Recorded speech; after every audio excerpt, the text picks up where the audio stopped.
Hello everyone, this is Fantastic Worlds, talking about to Lovecraft Country and Control, Lore and Chill, Episode 6, God's Evil Plan. Now, if you haven't been keeping up with the episodes and are starting here, you're going to be utterly confused, because I am comparing Control to the ancient Christian heretical system of Gnosticism. So I'm going to put a link up there to the right to the full playlist so you can start from the beginning. But if you've been with us since that point, then hey, let's just culminate in what I think my batshit crazy about the whole Control system and possibly the remedied shared universe is all about. So, first things first, I kind of like the outfit, but there's a little thing back here. Now, the thing is, you've always wondered why there is a hairpin in her director's outfit and why it's the opposite of the downwards pyramid that is the board, and it's gold opposed to black. Well, if you remember way back when, probably episode 2, I think. Oh, please go away.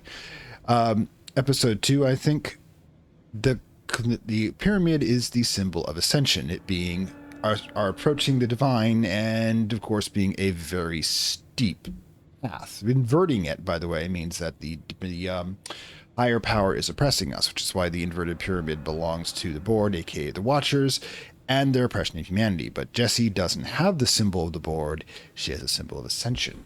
I may go into the path of ascension into that was a bit close up, into a different episode, but let's go into why I'm starting off here in Ahti, aka God's little office. Now, unfortunately, when I came in on the recording, I lost the dialogue that she'll say at the end. She notes that Ahti is still gone, and that he had his own agenda and probably got what he wanted. Now, what do you think that is specifically? Well, if we're going on the theory that Ahti is in fact a manifestation of the Most High, or one of his higher representatives, in the demiurge sealed off area that we call home, our world, then we have to wonder what was his plan with the whole thing here. Now, the thing is, we know the general story. Oh, gods. Sorry, the keyboard seems to be acting up a bit. The general story is that, of course, the Hiss invaded, took over Trench's head, and then tried to take over this place and the entire world, and that stands for the basic plot. But as we know, there's a lot more going on There's a lot more going on than we probably know about. You see, the whole point of this entire scenario was to put Jessie in the director's helm. Now, remember, Trench, the director, was a kind of not a great director. His always thought was to find a way to protect the Bureau and to make it the defenders of humanity, sort of. You see, the thing is, his predecessor, Northmore, was a complete power nut, to the point we've actually proved in the last episode, the sidetrack one, that he's currently embedded in the power core because he absorbs so much paranatural energy that he's literally as hot as radioactive as the sun. So he is currently providing the power as we speak there. The NSC meaning Northmore Secure Container, or sarcophagus container. Sarcophagus, of course, as I mentioned before, also meaning. My eyes open. We ain't out of the woods yet. Yeah, we're not going to be where the game's going on. Our only bet is when the sequel comes out that we understand how we managed to fix all this.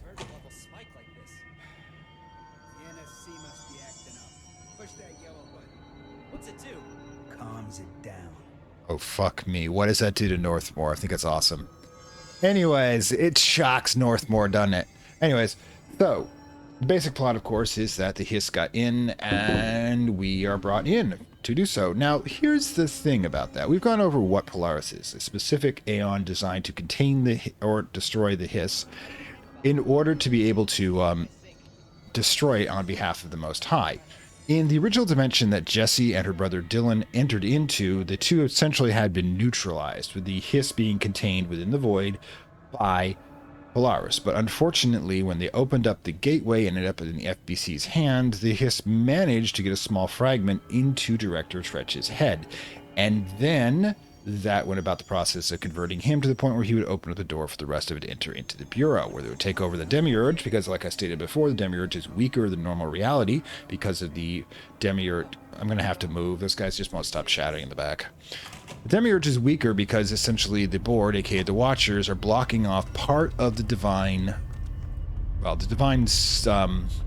vibration that keeps the rest of creation functioning. Remember, in this universe, and theoretically according to Gnosticism, this universe, the the bloodline energy and structure is being obscured by the demiurge to the point where we are essentially much weaker than we should be. Then this is the case that where the Bureau itself, the oldest house, is acting as said. Excuse me. I just feel like climbing.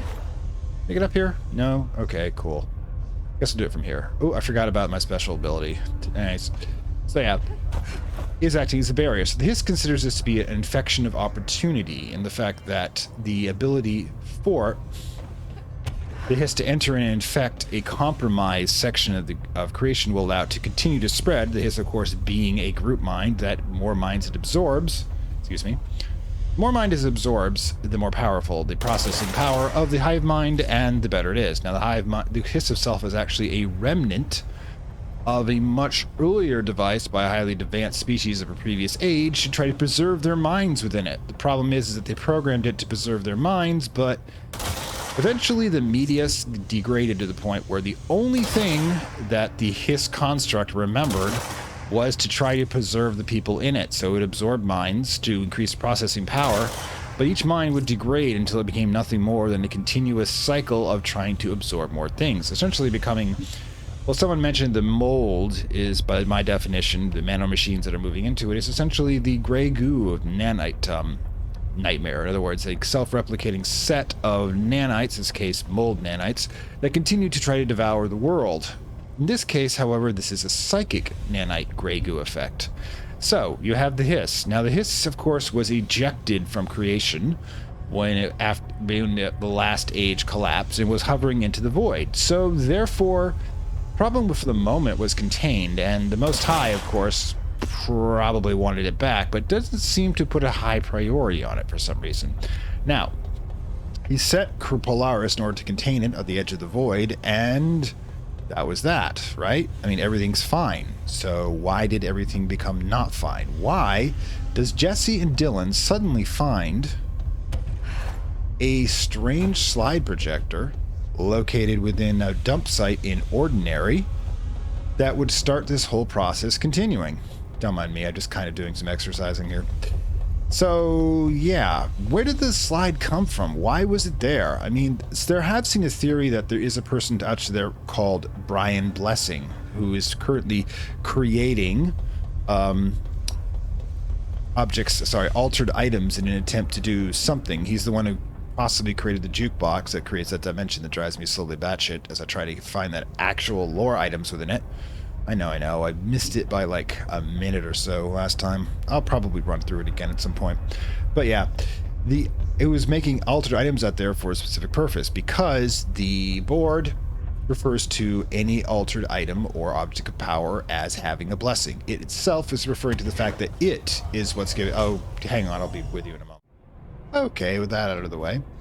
Yeah, the hive mind was contained by Polaris within the edge of the voids, but until, of course, the projector released Polaris. Now, you may find it odd that we released Polaris and not the hiss wouldn't immediately follow, but we have to remember something, as a Polaris is a transcendent entity. It is a creature...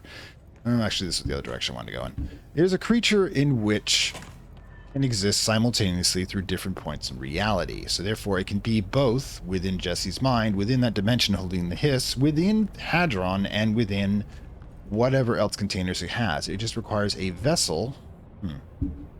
This requires a vessel in order to manifest within a reality. In this case, originally it was Hadron. Hadron was the one that was contained within the void reality that Jesse and Dylan found.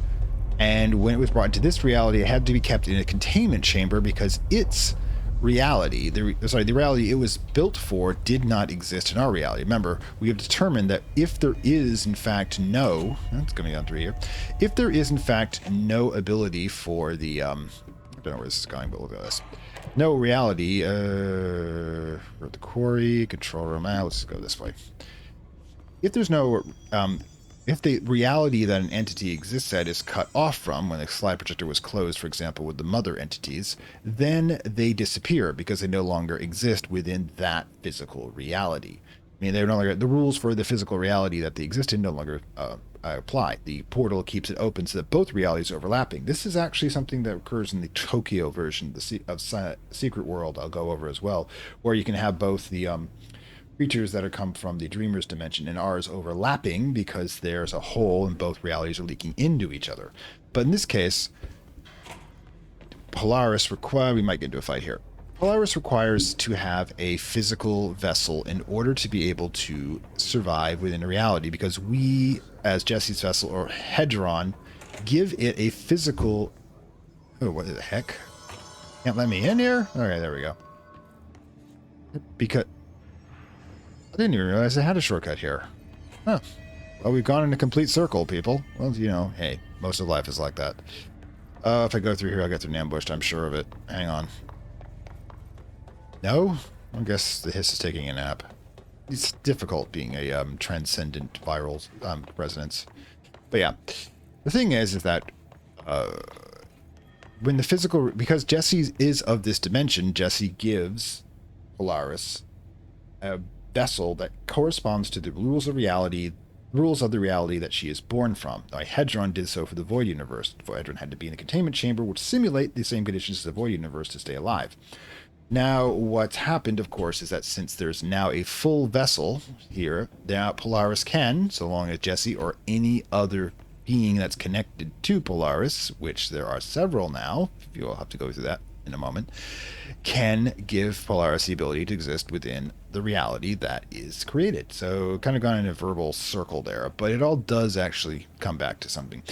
The idea being is that getting Polaris into this universe is, I think, the whole plan of it. See, let's remember something. Let's remember that supposing that Ahti is, in fact, a representation of a divine force, who is, of course, got a stake in whatever is going on here. This is not the same stake as the board. Ahti and the board are not on the same side. Ahti is their own force.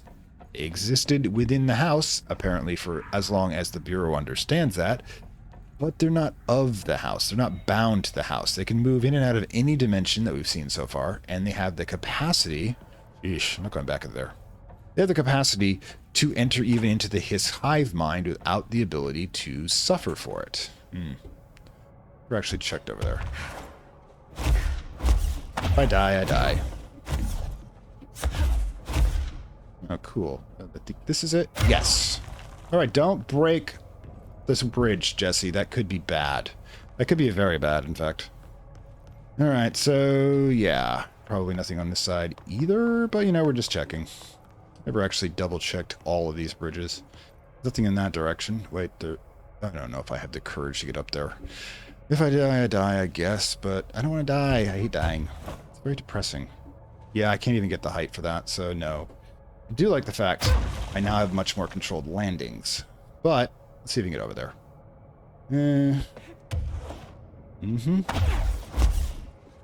If you get back to here like we did before. Alright, there we go. Probably could have seeded it, but I was afraid I'd just bounce off the wall. In any case, yeah, so, right. So Ahti knows, let's just assume they have foresight, because we know that Polaris does, because Polaris was moving Jesse back to the Bureau, come to the Bureau for months. If you remember back in the P5, P6 laboratory, it was noted that they were following Jesse, and Jesse, for some reason, was being brought over from near West Coast, I believe, all the way back to the East Coast, to New York to get into the Bureau. Why would they do that? I mean, why would Polaris bring Jesse here? Because Polaris does register that that is the person, the entity that brought her there, told her to come. Why would Polaris bring Jesse here months before the Hiss manifestation? Did it know the Hiss was going to come here? Does Polaris exist outside of time and has this sort of non-linear awareness that the Hiss was going to arrive? And if they do, which is quite probable, why didn't they just stop the Hiss to begin with? I mean, if Ahti and Polaris are on the same force, on the same side, working for the Most High, why did they allow the Hiss infection to occur? Because think about it.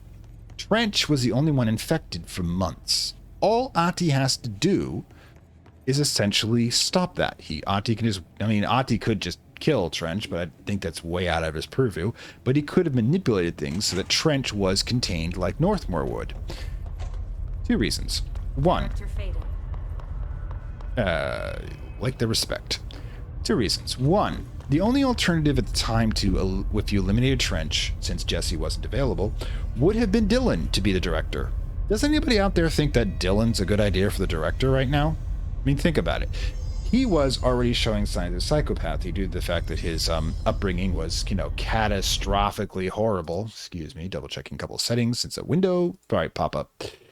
Since, he's already killed a guard or a researcher for entertainment value and is kind of obsessed to his sister to the point where I kind of think of him as a creepy boyfriend, acting more like a creepy boyfriend than they are a,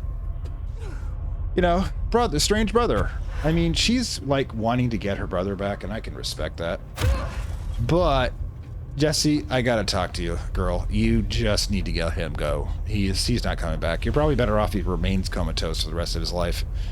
But yeah, Dylan would not have been a good idea. So okay, you can't kill Trench, right? But you could contain Trench like Northmore. You even have the technology.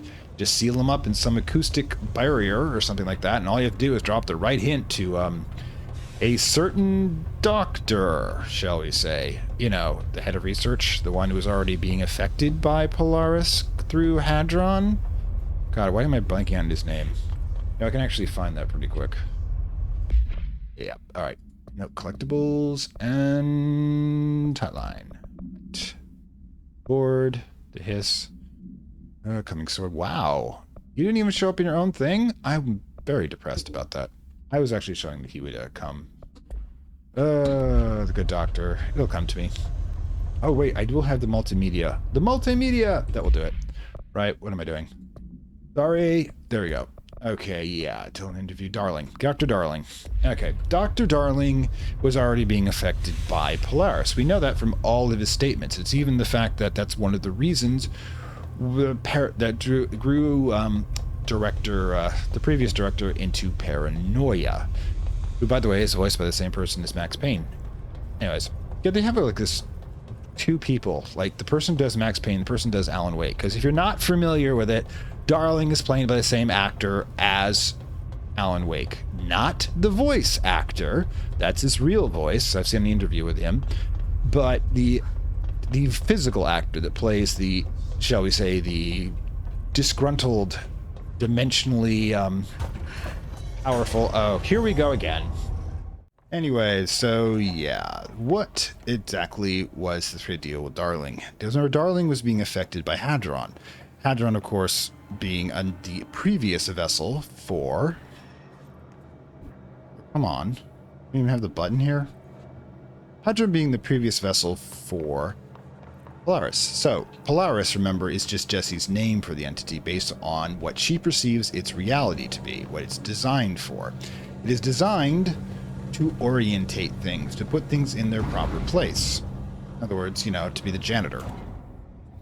So, Hadron is retrieved by Darling, brought into a special containment unit, and Darling is exposed to the residents of Hadron, aka Polaris, being essentially, slowly, as he put it, taught lessons, upgraded, as it were, to mentally prepare himself to become a entity, a living energy himself within the Polaris construct, just as Jesse is now, and this, of course, is Jesse's physical avatar within this world, just as it is the avatar within this simulated world as a computer game, which, I find to be utterly fascinating. Sigh, it's gonna get noisy if I get in there. Maybe I can just do this quickly. Cool. Okay, I probably shouldn't have done that. I'm kind of silly like that sometimes. I like checking out the powers. I just sometimes don't use them wisely. Yeah, I think I bounced off something. Now it might actually, come out to do something. Yeah, you guys aren't really going to get me up here. And just in case, let's give ourselves some... Ooh. That almost worked. Oh, okay. Well, that wasn't kind. Yeah, I gotta get the hang of this. Alright, cool. I think we're safe up here. Gonna have a little bit of a mambo beat going there, but I think we're okay. Yeah, so... Darling is affected by Polaris, just as Jesse is. You'll notice that both Jesse and Darling give it kind of a worshipful aura, which of course makes sense. It is potentially an archangel, or at least an angelus, of the Most High. which of course Ahti is a representation of. So therefore we have two players on the board that are in fact working for the Most High, Polaris and Ahti. Now, like I said, Ahti could have dropped a hint, or Polaris could directly have had Darling do something about Trench long before Trench opened the projector and infested this place with the hiss. But you have to remember something. You know, this could be flashing light warning there if I had to keep that up. Anyways, that's just, yeah, okay, there we go. So yeah, it's really not a bad background out there. All right, so the thing is that with that happening, why don't they just deal with Trench before he releases the hiss into the oldest house, aka the Demiurge? Why? Is because that's not the point. Remember, the oldest house is just another construct, exactly like the hiss construct that is designed to hold a portion of creation away from the Most High. That's actually the tenet of Gnosticism in the real world, that is, our world is essentially being held hostage by renegade seraphim. So, with that, maintaining the status quo is not to the Most High's benefit. Most High wants all his constructs back so he can, you know, essentially reset them to the next age, the next phase of whatever he's going to do with creation. Because I described before, he destroys worlds, because that's the actual quote. He creates worlds and destroys them in order to create a new one that is improved. The mold and the hiss representing survivors from those previous stages. Now, if that's the case, he wants to have this the Demiurge and all the worlds in it collapsed as well. Now, this doesn't necessarily have to be, you know, catastrophic, everything gets ripped apart thing. He may be a kind of reabsorption, but so long as the oldest house exists, he cannot reabsorb the worlds directly. I mean, can directly reabsorb the worlds within it. Yeah, I'm pretty sure he could just nuke the whole thing. I mean, it is God we're talking about here, but that would just destroy everything, including us within it, which is one of the reasons why he hasn't done so, which is why I also compared to what the Seraphim, or aka Watchers, aka Board, have done with humanity, was essentially take humanity hostage. Because to destroy the world, destroy everything on it. And, you know, humans are supposedly entrapped higher beings, according to Gnosticism, that have lost their ability to understand that. You know, essentially their power is being used by the Watchers in order, see if I can get this one right, just right. Yes, getting better at this. Ah, God, I should have gotten this ability so much longer ago. But yeah, I don't think I can get over there, but a heck of an idea. Gotta practice with this. Can we see it? No, we can't. We can do this, though. But yeah, the idea being is that we're essentially being held hostage, and while there is, of course, the nuke option, Most High does not want to take that as it's less than optimal. So, what do you do when you want to change something? Change a status quo that nobody else wants to change. You induce a crisis. You induce a point at which the normal status quo cannot continue. Everything has gotten so bad, so out of it, that you are entitled to enact emergency powers, just as the crisis, the Hiss crisis, is doing to the FBC, the oldest house, and of course, the Watchers themselves. If you think about it, oh good, it's over, I think. If you think about it, excuse me,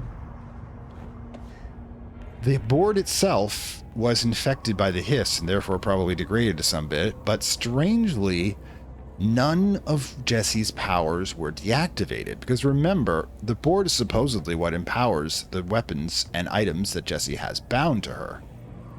What? Are you, like, coming up or not? Oh, great. Do I have to... I think so. Anyways, so yeah, the board essentially lost control, but Jessie was still doing so, which means that Jessie no longer requires the board to empower those weapons because Polaris can do it directly. Polaris has access to the astral plane. The reason, might be, oh, nope, I think there's a floor down there. The reason why the weapons require the board in the first place is the board actually has the ability to connect, to override its own, how do I put this? It put a barrier between us and the astral plane, which is why when people go into the astral plane, they don't see anything except the pyramid and the white space that it created. Oh, excuse me. Now you regret sometimes not recording his fights, because I just knocked really badass off the side here. I love it doing the cheap kills, this sort of thing. But yeah. Okay, so we have this crisis situation. Now, like I said before, the board can empower the weapons because essentially the board creates the fire break between the astral plane, where all the psychic energy is, and humanity. It just reconnects them as per needed, and of course keeps the control switch, control again, in order to turn them off so they can't be in rebellion. The problem is Polaris is an entity of the astral plane. It does exist in the void. It can empower all these weapons, which is why in the final phase, when the board was losing it, they all worked. But the thing is, the board didn't realize that. The board is, of course, suffering the same neural degradation that we've discussed about the hiss. The hiss was degrading because it was separated from the divine logos. In other words, the thing that gave it structure. That logos is sort of like the DNA of a spirit. So therefore, without it, with the corrupted, for crying out loud, who's here? Come on. You? Jesus, where were you hiding? Now, I think you're regretting showing yourself, aren't you? But the creepy music was just because I was waiting for this thing, not the fact that there was an actual problem in here still. But yeah, the divine logos is like DNA. You lose connection to it by breaking yourself off from the Most High, and the next thing you know, you're degenerating into a mold creatures, or stuck in an eternal nightmare of doing office work. Or, in this case, you're just kind of chilling in a giant pyramid going, okay, so what do we do next? So yeah, what happens if they don't realize the fact that Polaris, who of course is still connected to the Divine Logos and therefore not suffering from denigration and has their full power, although Jesse refers to Polaris as a she, note that Darling refers to Hadron as a he, which means that a lot of times they may be projecting their own gender identity onto the entity, as is probably beyond all concepts of gender.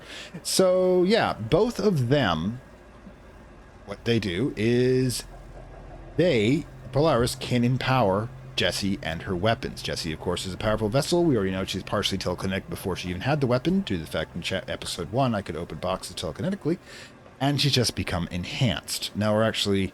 Dylan, by the way, when he broke connection to Polaris, apparently reduced his power, because you never see him using any psychic abilities. He just affects people with the hiss. And he can hover, but then all the hiss can hover. So Dylan essentially did a micro falling himself, as it were, by cutting himself off from Polaris, but claiming that, of course, Polaris was using us, and Dylan's absolutely correct. Polaris used us like a cheap tool, but that's kind of what Polaris does. Polaris has a mission given to him by the divine logos to restore balance to creation. By doing so, and probably empowered to do anything and everything up to that point. So befriending a couple of psychically powerful orphans is well within the wheelhouse of that, and not even that morally dubious. Yeah, just hang on, I'm chilling at God's sauna. I wonder if there's any late stool dialogue. Yeah, there we go. A part of the oldest house? It feels much older. What's older than oldest? Ancient. Where does the oldest house begin? I knew it. I was going to get some spare stuff from this, but yeah. This is probably introduction to the Foundation, too, in this area, but we will not be tackling that until next episode, which would begin the Foundation DLC, probably 3 episodes including left of the normal series, including the Alan Wake experience, and I will have a surprise after Alan Wake experience. Stick around. Anyways, so the idea being is that Polaris is entitled to do whatever the Most High designates necessary to bring the rulers back into bring the creation back into balance. So, why do they let the hiss crisis happen? Well, first of all, like I stated before, during a crisis, you can change the status quo. Status quo has changed. Director Trench is no longer in power. Director Faden is in power. Director Faden is not a human being under control of the board. Director Faden is already bonded to Polaris and is a psychic construct of Polaris. Therefore, under the whole crisis, the Most High slipped in a ringer. Yeah, the whole point was to get Jesse into the directorship. Okay, hundreds of people have died. The entire area has been infected by a resonance, and it's going to take a long time to do so. And the only cure to doing so is the very entity that is possessing Jesse. which means that the end of this crisis can only occur when Polaris completely absorbs the oldest house. In other words, Polaris' resonance is the only thing that can kill the hiss. Therefore, the only way to get the hiss out of the oldest house and unlock the door to the regular world is to destroy the hiss by creating an entire gigantic resonance amplifier that encompasses the entire oldest house. Now, why is that important? Well, if you recall, only building shifts we saw in this entire game was before we took our first control point. Once Jesse takes the control points, they stop shifting. They're locked into place. Why? Because Polaris's resonance is stronger than the house's. Polaris can lock something into place permanently in whatever configuration Polaris wants it to by having Jesse take control of the control point. If you remember, Trench's little speech about the control points is that if an alien entity got a control of those control points, we would be fucked totally. They could take control of the entire oldest house. Okay, I can't really do the gravelly voice the actor can, but you should get the idea. Yeah, he was terrified that an alien entity would take over, and then essentially the entire house would be theirs. What have we been doing this whole time? We have been connecting the control points to an alien entity. A supposedly benevolent one. Now, there's something else, too, that I didn't catch on till later. You remember the worshipfulness that Polaris installed in both Jesse and Dr. Darling? Well, how do the remaining survivors in the Bureau treat Jesse? What are they wearing? Oh, right. Hadron resonance amplifiers. It's the only reason they managed to not get infected by the hiss, or at least not long term. Which means that's Polaris's resonance. Which means that they're under the effect of Polaris. Which means that the living embodiment of Polaris's avatar in our world would be what they worship.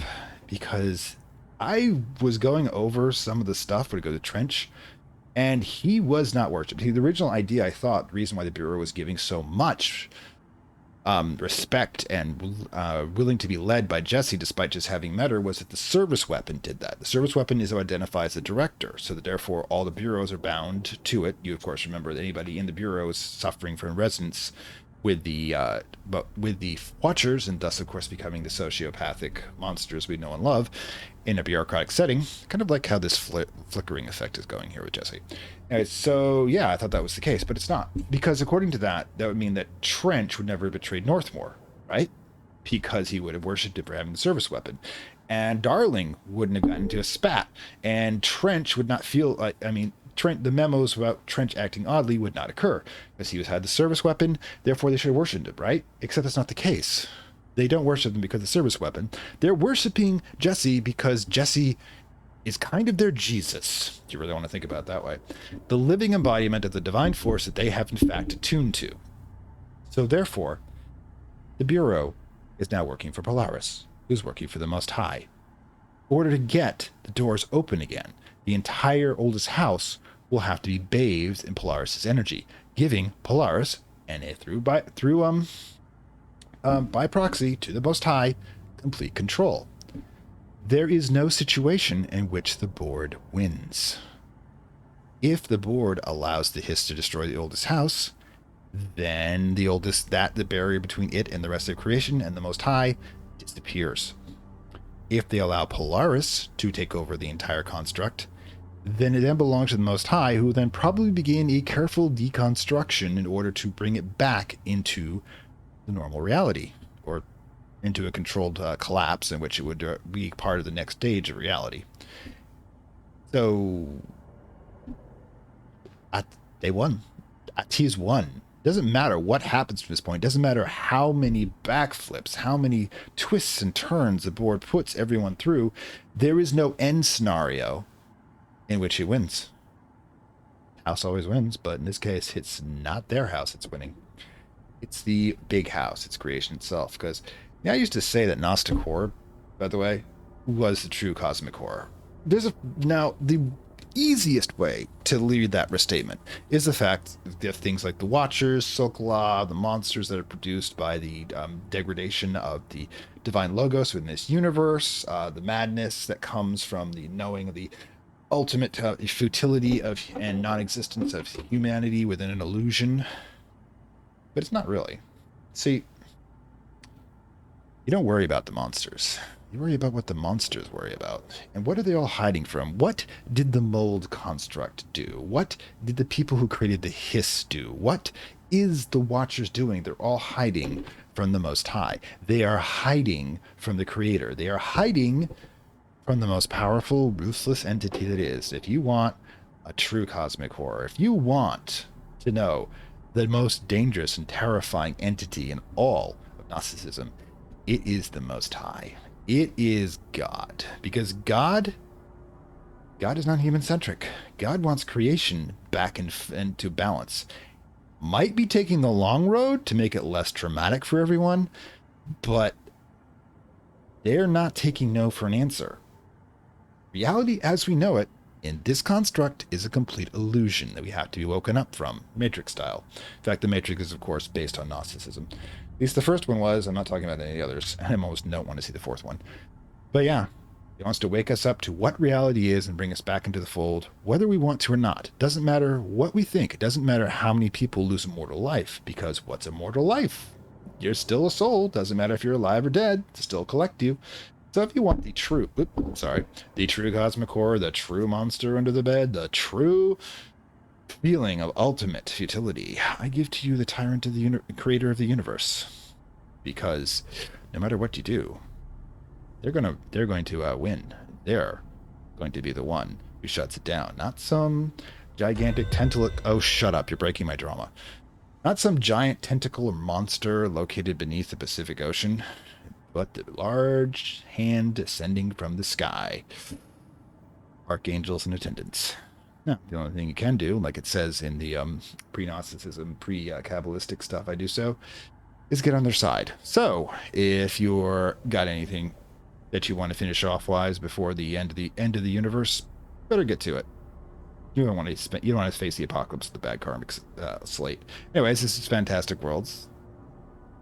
Casting for live from Lovecraft Country and probably far beneath my delusions of, shall we say, the futile nature of existence. And I hope you enjoyed this little foray into the nature of the universe. That's the thing about this. I've always wondered about with the Matrix is they were trying to say that outside of the universe that we know is this gigantic construct that's just maintaining the world about us. I mean, not even just being the oldest house, but what's out there outside into the void? What's waiting for us if the barriers come down? Well, in any case, if you like this, like, share, subscribe. If you really like it, down below links to the Gummer payment platform if you want to support me doing additional material. Now, I am actually considering doing formal lore episodes for Control when this is all done, sometime in the summer, but I'm not going to try to do those and the upcoming lore episodes of Cult of Simulator, which also has a Gnostic flair for it if you're into that, because that would just be too much one time, but we are approaching rapidly. Anyways, there are several unlocks that have happened in lore episodes. Every single one of these episodes we have, and really mentioning this, has been unlocked, reaching the 25 or 75 count for supporters. So if you're a supporter and not subscriber, if you're watching this and you're not a subscriber and you want to see more of it, go ahead and subscribe, and we'll unlock to the next stretch goal. And I think we have one more unlocked, which will probably be the foundation-based one. And then, of course, if you want to become a supporter, that we reach the next stretch goal, and we have additional episodes, which we voted on by the supporters, which also can include lore episodes as well. So in that case, as I will note, we still have the episode for Jesse and the Path of Ascension, and will be the foundation, which I would believe will be the nature of the Cosmic Tree, which will be 3 weeks from now, I think. And of course, we'll be getting the Foundation DLC itself. So I will see you next time. Bye.